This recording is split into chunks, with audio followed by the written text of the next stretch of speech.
ఇంట్లో ఏ వెజెస్ లేనప్పుడు చాలా హెల్తీగా ఇలా మీల్ మేకర్ కర్రీ చేసుకోవచ్చు. వెజిటేరియన్స్‌కి మంచి protein food and fibre rich కూడా.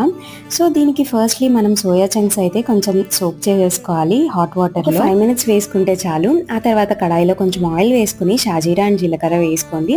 తర్వాత ఆనియన్ వేసుకొని కొంచెం సాల్ట్ వేసుకోండి. ట్రాన్స్‌పరెంట్‌గా అయ్యాక ఆనియన్ కొంచెం అల్లం వెల్లుల్లి పేస్ట్ వేసుకొని సాటే చేసుకోండి. కర్రీకి టొమాటో ఎక్కువ వేసుకుంటే చాలా బాగుంటది. ఇక్కడ నేను ఒక ఆనియన్‌కి 3 టొమాటోస్ వరకు తీసుకున్న. తర్వాత సాల్ట్ వేసుకోండి, తొందరగా కుక్ అయిపోతుంది. టొమాటోస్ మంచిగా సాఫ్ట్‌గా అయ్యాక బేసిక్ స్పైసెస్ అన్నీ యాడ్ చేసుకోండి. సాల్ట్ ఇందాక యాడ్ చేశా కాబట్టి నేను యాడ్ చేయట్లేదు. ధనియాల పొడి, గరం మసాలా, పసుపు, కారం యాడ్ చేసుకున్నాను. తర్వాత మనం సోక్ చేసుకుని పెట్టుకున్న మీల్ మేకర్‌ని స్క్వీజ్ చేసుకుని పక్కన పెట్టేసుకోవాలి. 2-3 మినిట్స్ కుక్ అయ్యాక కొంచెం వాటర్ వేసుకోండి. వాటర్ బాయిల్ అయ్యాక మీల్ మేకర్ వేసుకోవడమే. వాటర్ మన టేస్ట్ బట్టి కన్సిస్టెన్సీ అడ్జస్ట్ చేసుకోవడమే. టేస్ట్ అయితే చాలా బాగుంటది. ఒకసారి ట్రై చేసి ఎట్లా వచ్చిందో నాతో కమెంట్స్‌లో షేర్ చేసుకోండి. Thanks for watching.